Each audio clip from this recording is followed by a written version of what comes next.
Hey, Good Fox here. Today we got Market Monday, back from Madden 19. Now, we got a long agenda today, so it's going to be a long video. And I think some of this stuff I'm going to retread in next week's and the following weeks and whatnot. We'll keep talking about the market. I think it's going to be a weekly series. We'll do it on Mondays. I think I'm going to get it up on Sunday night, but we'll see how fast we can get up. Anyways, the agenda's lengthy, so let's get right into it. The biggest question I was asked during streams: are prices going to go up? It depends on what card you have, really. Some people have been talking about selling mid-tier elites for high-tier elites. Generally, as you've seen in the history of Mutt, as the pre-order stuff goes through, and then we get the launch of the game, and the next few weeks happen, prices rise significantly. Now, there's a few changes this year. The biggest being the game's launching significantly earlier in the year than it has in years past. So, with that, I'm not sure it's all the same, and everybody knows that prices rise. This has kind of become a meme of the community. So when everybody knows an investment opportunity, it no longer really becomes an investment opportunity. I see the only thing standing in the way of cards rising in price is EA releasing content, as it always has been. The thing that's going to cause these cards to drop is new content from EA. It's that way all year. Maybe I'll do a whole economics video on this, but I think because it's dropped earlier, Mutt has, and Madden, EA's probably got a few more tricks up their sleeve in the coming weeks, because it always seems like after launch, there's a very big lull until our first big promo, our Mutt Heroes 1. They never last until like Halloween. They never last that long. They always do like BCA something, early September. But because we're getting in early August now, I could see an August promo coming, potentially an early September one, but we'll see what's happening. Hopefully we'll get some more cards coming. I'm a Team of the Week more than just the preseason Team of the Week that we got that 1 week. So I think prices will rise, even though everybody knows of it, and that's usually the meme, meaning it's a bad investment, i.e. hold your Robies. But so other cards that you have, the ones that I could see rising with this, like the Saquon Barkley set here in game. So we'll get right into it. Like your golds, your silvers won't rise. The only thing I could potentially see rising are maybe speed golds, guys that will actually make players rosters, the budget cards. The maybe 79s would rise a little bit for golds, but generally as people pull packs right when it comes out in game, when they pull packs, that means these packs are going to drop the cards. The card price will go down. People try to sell them, try to accumulate cards or coins for more cards that are higher up in the scale. And the elites being 80 overall are pretty obtainable. So I can see low-end cards going down because people are going to pull a lot of packs. The only thing that makes me nervous this year is, why can't I find, where's the, I'm trying to figure out which category this is in, the Saquon Barkley one. The only thing that makes me nervous is that packs this year have been ridiculously good. So as we've seen with a lot of other YouTubers, it's not just my luck, but there are some high-end elites dropping in game, and I think that has partially to do with them having to publicize odds and them showing like, hey, maybe odds aren't that bad, but we know odds haven't been this good the past few years.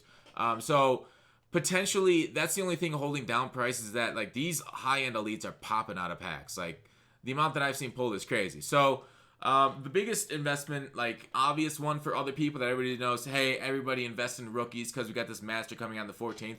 The thing is, the market knows this coming.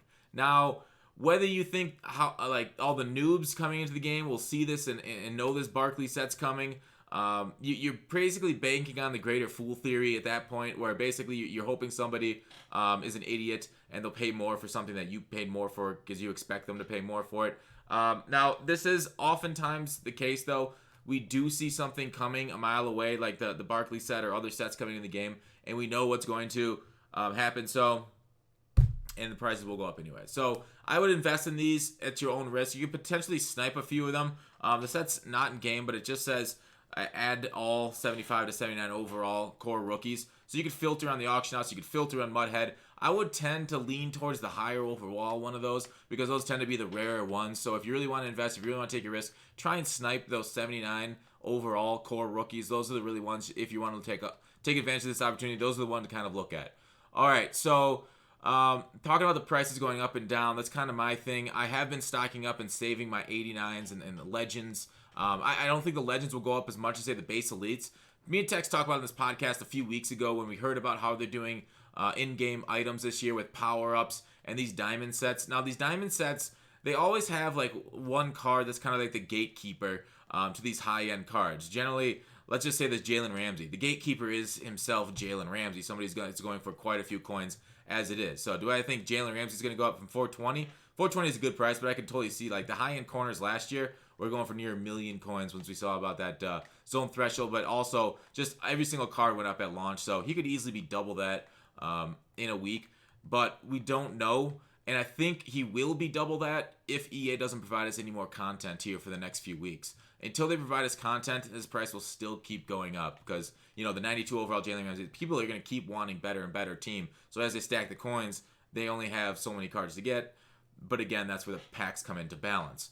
All right, so a tip for you guys is, let's go into this first and we'll circle back to my other point. Farm accounts. You're going to want to have farm accounts this year because quick sells have switched over to training chems. Not only if you're only a pack buyer, maybe you don't need a farm account. If you don't grind a lot of souls, you don't need a farm account. There are some packs that are like exclusive. Now, X Ryan did a video on this, a very nice video. See this, oh wait, that's not there. There is a pack on the store that's 150 points for an elite special fantasy. So get 4 accounts, do this pack, buy it, trade it over.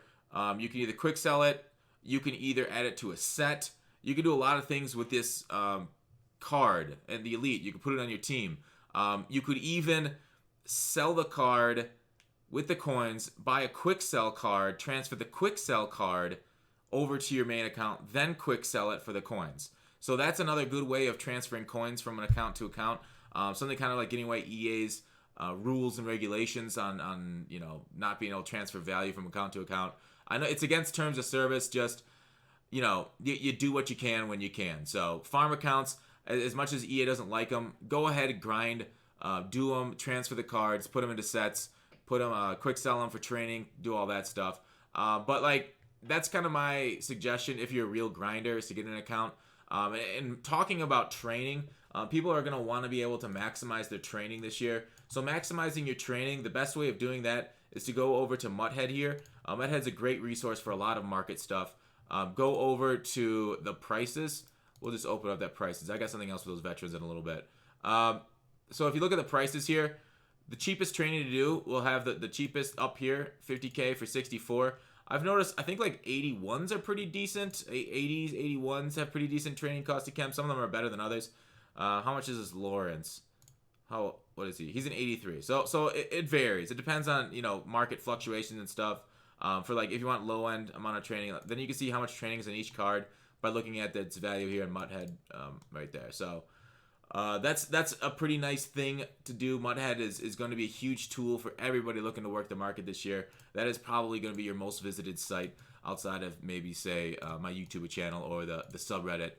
Anyways, so we talked about Saquon Barkley pack. All right, another great pack here. If you want to make coins, this Get a Player pack is fucking sweet. So this thing, the more you do it, the more coins you get. Like, it depends on how much time you have. If you have a ton of time, keep clicking this button. Click it 20 times, go into a solo, sell off your rewards. You'll pull silvers, you'll pull golds, you'll pull it all. Generally just silvers and golds though. But looking at the auction house here, now they sorted by buy now price last year. Last year was by time remaining. Made it a little bit easier to catch noobs sleeping. But this year they've helped out people in the market. It just generally kind of what they've done over the years is make it a little easier. They took our names off a card listing so people wouldn't get scammed.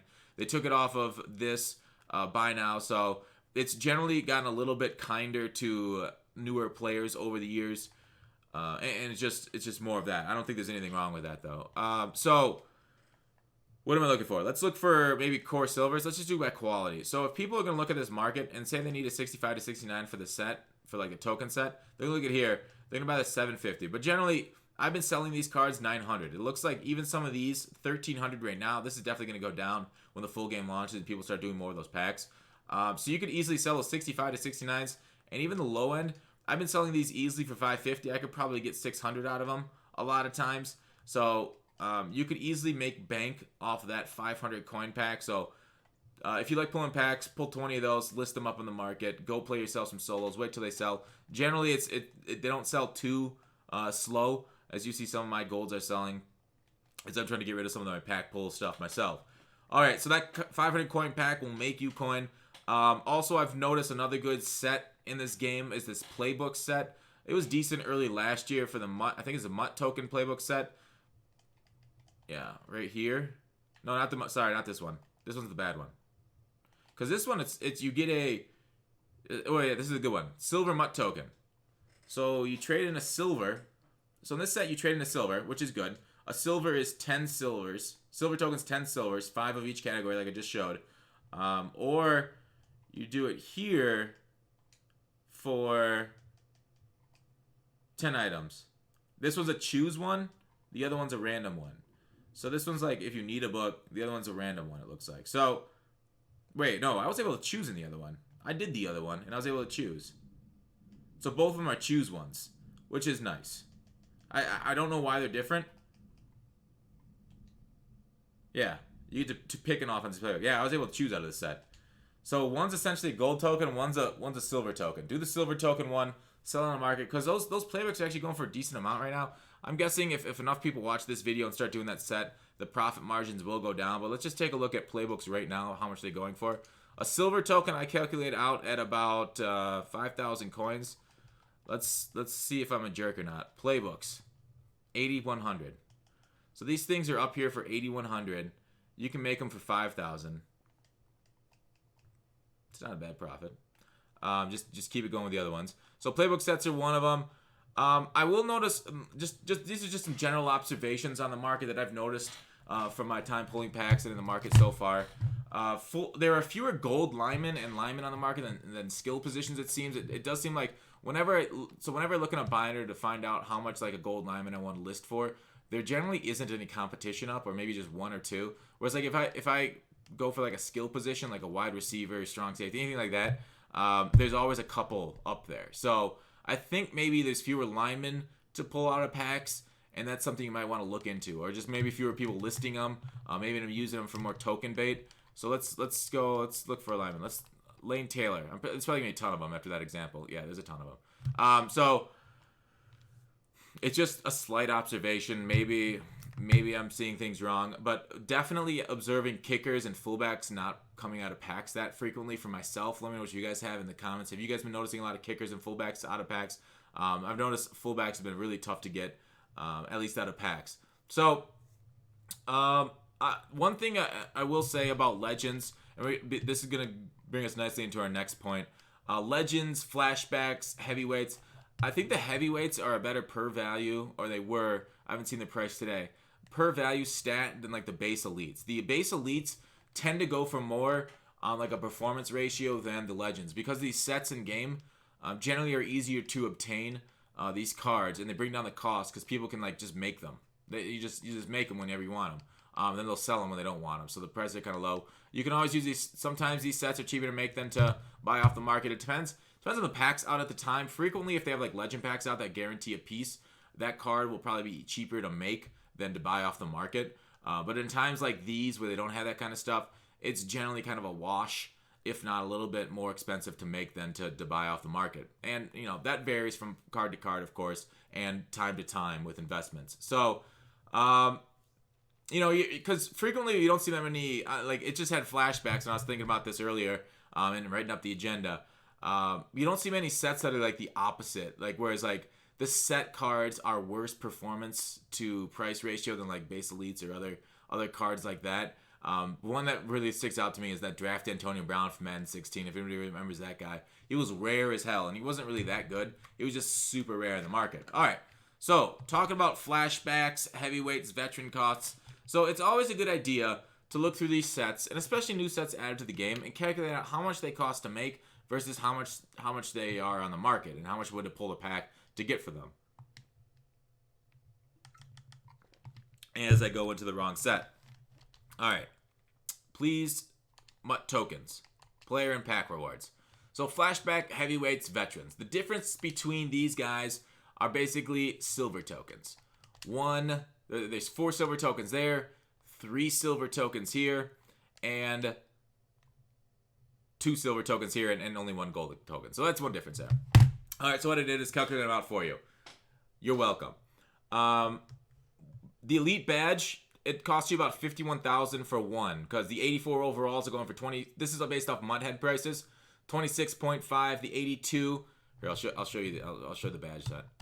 The 82 is going for about 12.5. The 80 is going for about 6.1, and you two of them, so that's about 12.2. So about 51,000 coins for one elite badge, and these are non-auctionable this year. I don't know why. Oh, they're tokens. Sorry, I don't know why they keep renaming it every goddamn year. Gold tokens.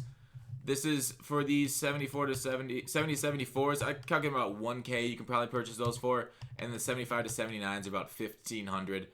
So 1K times 5, and then 1,500 times 5, and then you need 2 of them for the flashback set. So that's about 25,000 coins for the flashback set.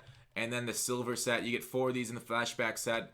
I figure because of those that pack on the market that you can buy 500, you should be able to get about 20,000 coins for all 4 silver badges if you're just pulling those things right off, putting them in silver badges, and then putting in the pack. So the total flashback cost, all those numbers added up. I don't know, you didn't really need to pay attention.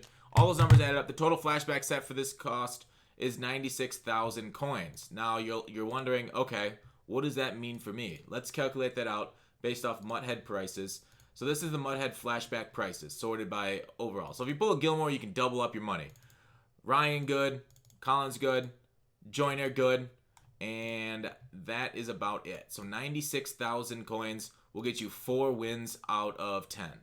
You're going to lose your pants on Eifert, Garcon, the guy I pulled, Merciless, Miller, Trevathan, and then Baldwin's kind of a wash. So whether it's worth doing this to you depends on your risk assessment. Do you feel lucky, punk? Do you?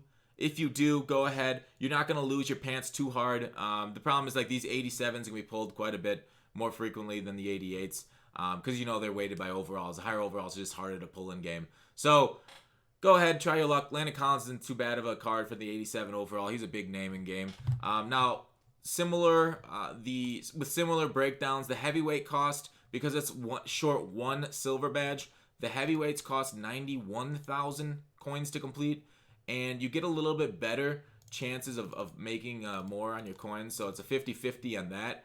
Whether you're gonna lose like half your coins if you get Bohannon, a fullback. Weirdly enough, I said fullbacks are rare, and then it's the cheapest one. Hicks, Jones has great stats. It's like better than JJ Watt. Hicks, solid, very solid stats too. I love that card. These are good 3-4 defensive linemen. And then like so you'll gain some coins up here if you get the right tackle, defensive tackle. So those are your shots at the heavyweights. A little bit better than flashbacks at the moment. And then the last one would be veterans. Not as good of choice. Marshawn Lynch going for 121, not bad. Looks like a good card. Veteran cost on that is 73,000.5. So you're probably going to lose your pants on veterans. Yeah, I wouldn't do veterans. So go heavyweights, flashbacks, then veterans if you feel like gambling. All right, let's shift back to the Mutt. And all right, I guess that's did we get how bad? Oh, 18 minutes. Fuck, that was a long video. All right. That's it for this week. Thanks for watching. Call to action. See you next week on Market Monday. I might do some how-tos in the middle of this week, which aren't necessarily market stuff, but it'll help you make some coins, hopefully. All right. See you guys later.